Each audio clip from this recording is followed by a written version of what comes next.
Hello दोस्तों, स्वागत है आप सभी का आज की क्लास में। आज जो है हम उत्तराखंड के इतिहास को पढ़ रहे हैं और इससे पहले भी हमने जो है कुमाऊं का चंद्रवंश स्टार्ट किया था और मैंने आपको बताया था कि किस तरीके से कुमाऊं के चंद्रवंश के हमें स्रोत मिलते हैं, लेख मिलते हैं और उसके बाद किसने चंद्रवंश की स्थापना की थी, इससे पहले आप देख सकते हैं। और पहला राजा जो सोमचंद है जिसने चंद्रवंश की स्थापना की, उसके बारे में हम पढ़ चुके हैं क्या क्या उसने कार्य किए थे, ठीक है ना। आज हम बात करेंगे सोमचंद के बाद कौन कौन से राजा आते हैं, ठीक है ना। तो सोमचंद के बाद जो गद्दी पर बैठते हैं, सोमचंद के बाद वो है आत्मचंद। कौन है? आत्मचंद। आत्मचंद 721 ईस्वी से 740 ईस्वी, लगभग 20 वर्षों तक शासन करते हैं, ठीक है ना। इसने कुछ नहीं किया, ज्यादा इसका उल्लेख हमारे पास नहीं है। इसने केवल राज्य का विस्तार किया, यानी कि जो राज्य था, जो साम्राज्य था चंद्रवंश, उसको बढ़ाने का प्रयास किया, ठीक है ना। आगे बढ़ते हैं। पूर्णचंद।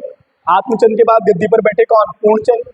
पूर्णचंद 740 ईस्वी से 758 ईस्वी तक जो है गद्दी पर बैठे हैं। सॉरी, पूर्णचंद जो है 740 ईस्वी से लेकर 758 ईस्वी तक गद्दी पर बैठते हैं। और पूर्णचंद के बारे में आपने ये ध्यान रखना है कि ये एक शिकारी प्रवृत्ति का राजा था। कैसा? शिकारी प्रवृत्ति का राजा था और ये राजकाज में ध्यान नहीं दिया इसने। और अंत में इसने क्या किया कि अपने पुत्र इंद्रचंद को, किसको? सॉरी, अपने पुत्र इंद्रचंद को इसने आखिर में गद्दी पर बैठाया और स्वयं ये मंदिर में जो है क्या करने लगा? पूजा पाठ करने लगा, ठीक है। ये आप यहाँ से ध्यान रखेंगे। उसके बाद सबसे महत्वपूर्ण राजा अगर प्रश्न बनता है सोमचंद के बाद, तो वो बनता है इंद्रचंद से, ठीक है ना।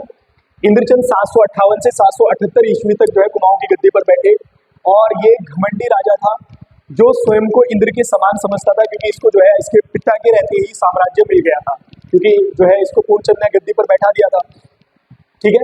सबसे महत्वपूर्ण काम जो इसके शासनकाल का है वो आप याद रखेंगे। इसने जो है रेशमी वस्त्र बुनने के लिए एक रेशम का कारखाना लगाया था, ये आप यहाँ से याद रखेंगे। इसने रेशमी वस्त्र बुनने के लिए रेशम का कारखाना लगाया और सबसे महत्वपूर्ण घटना इसके शासनकाल की यही है, ठीक है ना। और दो बातें रेशमी कारखाने से लगती है कि जो रेशम को बनाने के लिए कीड़े आते थे, कीट जो आते थे, वो चीन से मंगवाए जाते थे। किससे? चीन से। कोई नेपाल की रानी थी जो है चीन से जो है कीटों को लाया करती थी और इसीलिए इसको जो है इसने चीन से व्यापारिक संबंध स्थापित किए। चंद्रवंश का कौन सा राजा है जिसने चीन के साथ व्यापारिक संबंध स्थापित किए? तो इंद्रचंद। कौन सा राजा जिसने रेशम का कारखाना लगाया? तो वो भी है इंद्रचंद, ठीक है। अब इसके समय में आपने देखा है कि रेशम का कारखाना लगा है, ठीक है ना। तो जो रेशम को बुनने का कार्य करते थे, जो रेशम को बुनते थे वस्त्रों को, उनको कहा जाता था पटुए। क्या बोलते थे उनको? पटुए। जो रेशम बुनने वाले थे उनको पटुवे कहा जाता था। और दूसरी बात, अगर प्रश्न इससे बनता है तो याद रखेंगे आप, इंद्रचंद के समय में जो है प्रथा थी जिसका नाम था पटरंग वाली प्रथा। यहां से आप नोट कर सकते हैं, पटरंग वाली प्रथा।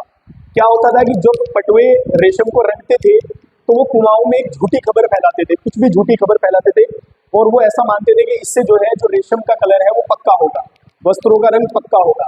तो झूठी खबर फैलाना जिससे वस्त्रों का रंग पक्का हो, इसको पटरंग वाली प्रथा कहा जाता था। अब तीन प्रश्न यहाँ से बने हैं। रेशम का कारखाना किसने लगाया? इंद्रचंद। चीन से व्यापारिक संबंध स्थापित किए। पटरंग वाली प्रथा किसके समय में थी? तो यहाँ से आप याद रखेंगे इंद्रचंद। और रेशम बुनने वालों को कहते थे पटुए, ठीक है ना। तो ये आप इंद्रचंद से याद रखेंगे। आगे बढ़ते हैं। संसारचंद। इंद्रचंद के बाद जो राजा बनेंगे संसारचंद बनेंगे 778 ईस्वी से लेकर 813 ईस्वी तक। और इसका कोई भी उल्लेख हमारे पास नहीं है कि इसने क्या काम किए होंगे। संसारचंद बस जो है इंद्रचंद के बाद आते हैं, ठीक है। उसके बाद राजा आप याद रखेंगे, नाम है सुधाचंद। कौन है? सुधाचंद। 813 ईस्वी से 833 ईस्वी तक गद्दी पर बैठते हैं। दो कार्य बड़े महत्वपूर्ण हैं सुधाचंद के। एक, इसने सेना के खर्च को कम किया था, सेना के खर्च को कम किया। दूसरा, इसने जो है जो प्रजा थी उसको करों से मुक्त किया था। तो कौन था ऐसा? तो आप याद रखेंगे सुधाचंद। सेना के खर्च को कम किया, प्रजा से करों को मुक्त किया। तो ये आप यहाँ से याद रखेंगे।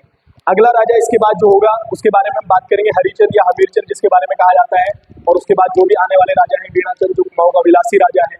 उसके बाद वीरचंद जिसने खसों को परास्त किया था। उसके बाद आगे आने वाले जो भी राजा हैं उनके बारे में पढ़ेंगे, ठीक है ना। तो दोस्तों ये सीरीज स्टार्ट हो चुकी है। इसका पहले एक पार्ट आ चुका है चंद्रवंश का, अब ये सेकंड पार्ट है। इसके बाद हम इसके पार्ट डालते रहेंगे, तो आप यहाँ से देख सकते हैं। धन्यवाद।